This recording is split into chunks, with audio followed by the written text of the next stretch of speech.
Welcome to Global Tax Talk. I'm Giorgia Maffini. I'm here in London, joined by Ronan Finn.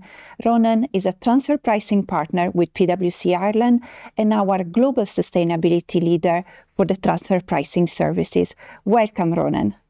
Thanks. Great to be with you.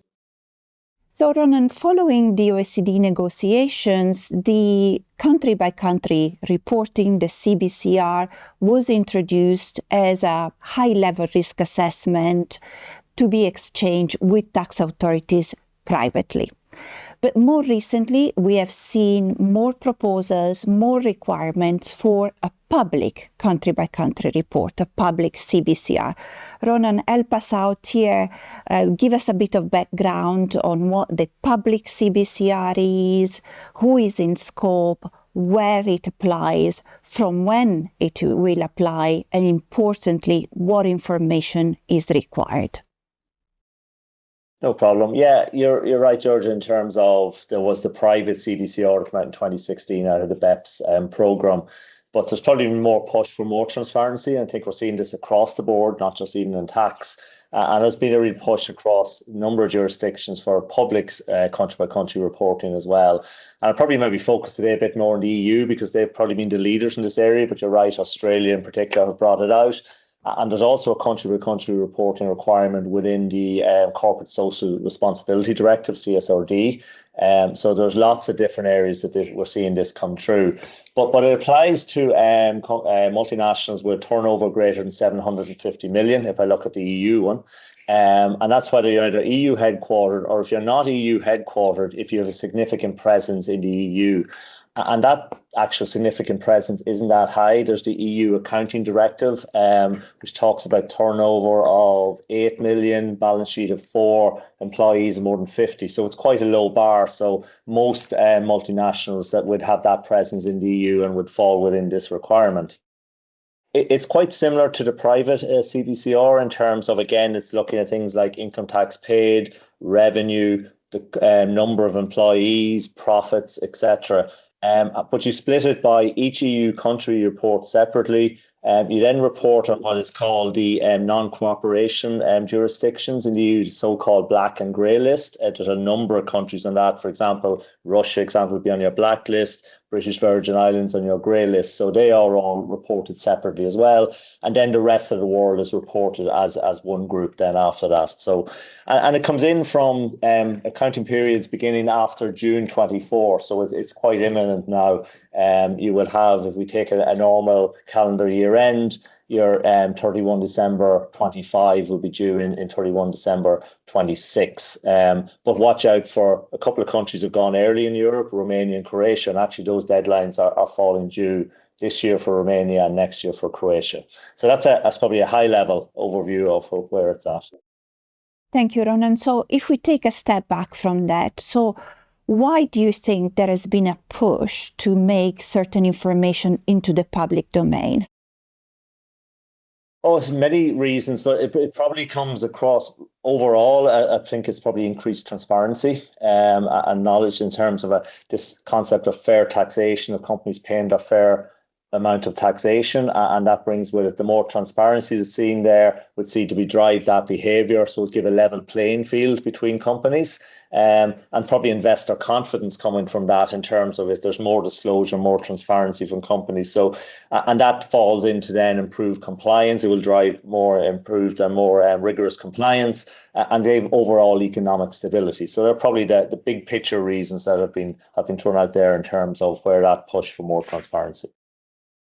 And here, so if we take a slightly different point of view, we know there have been a lot of discussions about whether it's the right thing to mandate companies to disclose certain information, mainly because there are fears that that information is proprietary data that can end up with competitors, for example.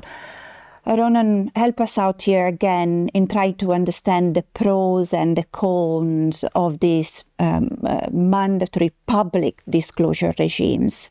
Probably the pros are what I said about transparency, accountability, public trust in companies and levelling that playing field. But you're right. If we look at some of the cons, or one of them has been cited is around proprietary information risk, in terms of commercially sensitive risk and giving competitors an advantage. There is a clause there that, in terms of not having to report if you believe that it would be detrimental to you in terms of confidentiality clause. But that's quite a high bar. The delivery of that bar quite high to qualify for that. And also it only lasts for 5 years, so you will be disclosing the information anyway. So probably the view has, while I think the OECD or the EU would say they've heard that, they really are setting the bar quite high on that.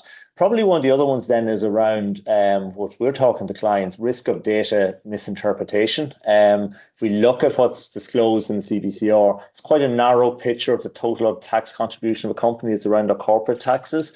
And that is open to misrepresentation or misinterpretation by media, by politicians, etc. So we're actually starting to have a good few conversations with clients, particularly in the B2C area, where they're talking about that. How do we develop that narrative, expand that narrative a bit more in terms of what we're disclosing, and really giving some detailed thought to maybe even disclosing more information, that total tax contribution, to be able to control the narrative more better, I suppose, in terms of giving a total picture of the contribution by that company rather than the very narrow focus on corporate taxes that could be misinterpreted. There's probably other cons in terms of compliance costs, as we talked at the outset. EU is not the only CbCR that's out there. Australia has one, CSRD has a requirement in it, other countries are looking at it, and each of them slightly different. So in terms of that compliance cost of trying to be compliant with all of those requirements is quite difficult. And probably a fear will give rise to increased scrutiny and audits by revenue authorities as there's more information out there, and just that general regulatory burden that's placing on business when we're hearing of costs going up all the time. That more compliance burden is probably another con that's out there. Thank you, Ronan. Last question for you. So while we see many countries experiencing some challenges really in implementing the public CbCR requirements, we have said it many times that this trend of public disclosure is probably here to stay. So in this context, what should companies do to be ready, to be prepared for this new environment? Yeah, no, you're dead right. There's no going back here in terms of less transparency. As I said, probably building on what I just said, this is wider. By its very definition, it's public. So up to now, CbCR really has been the tax department, maybe the legal department interested in companies. This is a much wider group of stakeholders that are going to be interested in an organisation because this is going to be publicly disclosed.